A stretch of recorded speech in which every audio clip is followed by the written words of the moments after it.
নমস্কার, আমি জো। আশা করি সবাই খুব ভালো আছেন। চ্যানেলের আরও একটা ভিডিওতে আপনাদের সকলকে স্বাগত জানাই। আচ্ছা, আজকে দুখানা অভিজ্ঞতা ডেফিনেটলি আমি আপনাদের শোনাবো। তবে এই দুখানা অভিজ্ঞতাই বেশ গা ছমছমে। আজ যারা অভিজ্ঞতা পাঠিয়েছেন তারা হলেন শ্রাবণী ভট্টাচার্য এবং দেবপ্রিয়া মণ্ডল। আচ্ছা, আমাদের ফেসবুকেও কিন্তু একখানা নতুন অভিজ্ঞতা শোনানো হয়েছে। যারা এখনও শোনেননি তারা গিয়ে একবার শুনতে পারেন। যাই হোক, আজকে বেশি কথা বাড়াতে চাই না, একদম সোজা চলে যাবো আজকের অভিজ্ঞতায়। এবং আমি শিওর এইটুকু বলতে পারি, আজকের অভিজ্ঞতাগুলো শুনলে আপনার কিন্তু বেশ ভালো লাগবে। তাহলে চলুন শুরু করছি আজকের প্রথম অভিজ্ঞতা দিয়ে।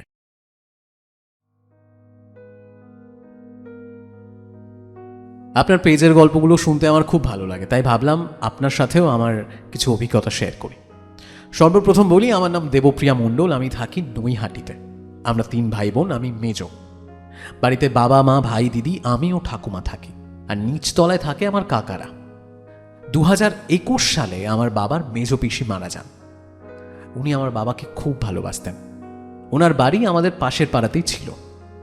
বাড়ির বয়স্ক মহিলারা সুস্থ থাকলে যা করেন, উনিও ঠিক তেমনভাবেই পাড়ায় ঘুরতে বেরোতেন এবং রোজ এ বাড়ি ও বাড়ি খবর নিতেন।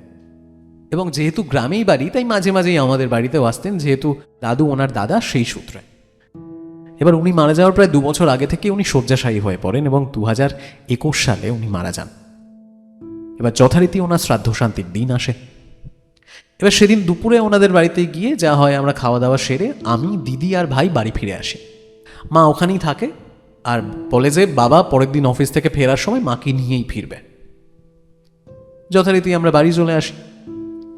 এবার আমরা বাড়ি ফিরে আমাদের দোতলার একটা ঘরের মধ্যে বসি। তো সেদিন ওই ঘরের জানালাটা খোলা ছিল এবং সেই জানালা দিয়ে আমাদের ফ্রন্টের বারান্দাটা দেখা যায়। বারান্দা একটা দোলনা লাগানো আছে। নর্মালি ওই জানালা দিয়ে দোলনাটা দেখা যায় না, তবে কেউ যদি দোলনায় খুব জোরে জোরে দোলে, শুধুমাত্র তখনই কিন্তু দোলনাটা জানলা পর্যন্ত আসে। এবার আমরা খাটে বসে আছি, তখন দেখলাম যে ওই দোলনাটা জানলা অবধি এলো, আবার গেল। এবার এই ব্যাপারটায় আমি রীতিমতো ভয় পেয়ে গেছি। আমি ভয় পেয়ে সঙ্গে সঙ্গে দিদি আর ভাইয়ের কাছে যাই আর ঠাকুমা ঠাকুমা বলে চিৎকার করি, কারণ ঠাকুমা বাড়িতেই ছিল। এবার আমার চিৎকার শুনে আমার ভাই আর দিদিও দৌড়ে আসে এবং তারাও দোলনাটাকে দুলতে দেখে। তখন দিদি সাহস করে বাইরে বেরিয়ে যায় এটা দেখতে যে দোলনায় কেউ বসে আছে কিনা। আমরা দিদিকে দূর থেকে দেখি যে দিদি স্থিরভাবে সেই দোলনার দিকে তাকিয়ে আছে। কোনো ঝোড়ো বাতাস নেই, জোরে হাওয়া বইছে না, কিন্তু দোলনাটা খুব জোরে জোরে দুলে যাচ্ছে। এত জোরে দুলছে মানে প্রচণ্ড ঝড় হলেও ওই দোলনাটা এত জোরে দোলে না। তো হঠাৎ করেই আমার দিদি ওই দোলনাটার দিকে তাকিয়ে খুব গালিগালাজ করতে শুরু করে, আর তার কিছুক্ষণ পরেই দোলনাটা আস্তে আস্তে থেমে যায়। কিন্তু আমরা প্রচণ্ড আতঙ্কিত হয়ে গেছিলাম সেদিন। পরে জানতে পারলাম ঠিক আগের 2 দিন রাতেও আমার বাড়ির নিচে যে কাকারা থাকে তারাও কিন্তু ওই দোলনা চড়ার আওয়াজ পেয়েছে। মানে মনে হচ্ছে কেউ যেন ওই দোলনায় দুলছে, আর তার সাথেই তারা নুপুরের আওয়াজ পেয়েছে এবং ছাদের মধ্যে খুব জোরে কিছু পড়ে যাওয়ার আওয়াজ পেয়েছে। এবার আমরা যেহেতু ছোট, আমরা ভয় পাবো বলে আমরা বাড়ি ফেরার পর আমাদেরকে এই ব্যাপারটা জানানো হয়নি। তবে সেদিনের পর কিন্তু এই রকম ঘটনার আর পুনরাবৃত্তি হয়নি। তবে আজও একটা প্রশ্ন রয়ে গেছে, কোনো ঝোড়ো বাতাস হলেও কিন্তু দোলনা ওইভাবে তুলতে দেখা যায় না। শুধুমাত্র যদি কোনো মানুষ ওই দোলনায় বসে খুব জোরে জোরে দোলে, শুধু তখনই কিন্তু দোলনাটা ওইভাবে তুলতে পারে। আর আমরা দেখেছিলাম একটা শূন্য দোলনা ঠিক ওইভাবে জোরে জোরে দুলছে। শুনলেন দেবপ্রিয়ার অভিজ্ঞতা। আমি যখন এই অভিজ্ঞতাটা প্রথম পড়েছিলাম, আমি তখন প্রচণ্ড ব্যাপারটা অ্যাকচুয়ালি ভয়ের। এই সিচুয়েশনে যদি আমি বা আপনি থাকতাম, কি হতো জানি না। যেখানে আপনি দেখতে পাচ্ছেন একটা দোলনা খুব জোরে জোরে দুলছে, কোনো রকম ঝোড়ো বাতাস নেই, কিন্তু তারপরেও দোলনাটা খুব জোরে জোরে দুলছে দেখে মনে হচ্ছে কেউ সেই দোলনায় বসে রয়েছে। ব্যাপারটা ভাবলেও কিন্তু গায়ে কাঁটা দেয়। আর এমনও নয় যে ব্যাপারটা মনের ভুল, কারণ তারা কেউ ঘুমিয়ে নেই, 3 জন মিলে একসাথে ব্যাপারটা দেখেছে। সত্যি মাঝে মাঝে এমন অনেক ঘটনাই ঘটে যার সঠিক ব্যাখ্যা কিন্তু সেই মুহূর্তে খুঁজে পাওয়া যায় না। আশা করি দেবপ্রিয়ার এই অভিজ্ঞতা আপনাদের ভালো লেগেছে। যদি ভালো লেগে থাকে নিজেদের ফিডব্যাক অবশ্যই শেয়ার করবেন, এবং যদি আপনারও কোনো এক্সপিরিয়েন্স থেকে থাকে আপনি সেটা কিন্তু খুব সহজেই শেয়ার করতে পারেন। কিভাবে শেয়ার করতে পারেন সেটা বলছি আমাদের পরের অভিজ্ঞতাটা শুনিয়ে। আমাদের পরের অভিজ্ঞতা পাঠিয়েছেন শ্রাবণী ভট্টাচার্য, এবং তিনিও ঠিক এই রকমই একখানা অভিজ্ঞতা শুনিয়েছেন যেখানে বাড়ির একজন চলে গেছেন। ঠিক কি হয়েছিল শ্রাবণীর সাথে চলুন আমি আপনাদের পড়ে শোনাই। নমস্কার, আমি শ্রাবণী ভট্টাচার্য। আমার সাথে ঘটে যাওয়া কিছু ঘটনা শেয়ার করতে চাই। একবার আমার খুব শরীর খারাপ হয়েছিল, তো তখন আমার মা আমাকে নিয়ে বাড়ি চলে যায়, মানে বাপের বাড়ি। এবার সেখানে 5-6 দিন থাকার পর আমরা খবর পাই যে আমার কাকিমার বাবা মারা গেছে। এবার আমরাও সেখানে যাই, মানে কাকিমার বাপের বাড়ি। আমার কাকিমারা 2 বোন। সেখানে যাওয়ার পর দেখি যে আত্মীয় স্বজন সেরকম কেউ আসেনি। কাকিমার দিদির 2 মেয়ে আর 1 ছেলে, তারাও কেউ নেই, এবং আমার কাকিমার 2 ছেলে। তো সেখানে গিয়ে যা হয় আর কি, চন্দন বেটে দিলাম, চোখে তুলসী পাতা। কোনো একটা কারণবশত দাদুর কোনো নাতি নাতনি আসতে পারেনি। এবার যেদিন দাদু মারা গেছেন সেদিন সারাদিন ধরে খুব বৃষ্টি হচ্ছিল। ওনাকে শ্মশানে নিয়ে যেতে যেতে সন্ধে হয়ে গেছিল। এবার সন্ধেবেলা যখন শ্মশানে নিয়ে যাওয়া হয় সে সময় কারেন্ট নেই, এবং চারিদিকে তাকিয়ে মনে হচ্ছিল এক ভয়ঙ্কর পরিবেশ। ওই সময় কিন্তু সেখানে ওই ইলেকট্রিক চুল্লি ছিল না, মানে কাঠ দিয়েই পোড়ানো হতো।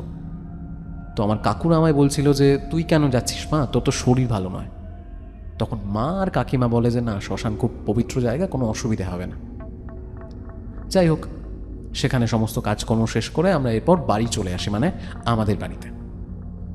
এরপর আবার যাই দাদুর শ্রাদ্ধের ঠিক আগের দিন। এবার দাদুর বাড়িতে তো সবাই খাওয়া দাওয়া সেরে আমি, আমার মা আর কাকিমার মামি শুয়েছি একসাথে। তো এই রাত 2-2:30 মতো হবে, আমি একটু ওয়াশরুমে যাব। এবার যেহেতু কাকিমাদের বাড়িটা গ্রামে, এবার গ্রামের দিকে নর্মালি বাথরুম ঘরের বাইরে থাকে। কাকিমার বাড়িতেও তাদের বাথরুমটা ছিল বাড়ির পেছন দিকটাতে, আর যেখানে বাথরুম তার পেছনে শুধু মাঠ আর মাঠ। তো আমি মাকে নিয়ে গেলাম ওয়াশরুমে। এবার ওয়াশরুম থেকে এসে শুয়েছি। কিছুক্ষণ পর হঠাৎ ফিল করতে পারছি কেউ যেন আমার মাথার কাছে বসে আছে আর আমার মাথায় হাত বুলিয়ে দিচ্ছে। একদম স্পষ্ট বুঝতে পারছি, কিন্তু চোখ খুলতে পারছি না। মানে যতই চেষ্টা করি চোখ কিন্তু খুলতে পারছি না, কিন্তু বুঝতে পারছি সবকিছু।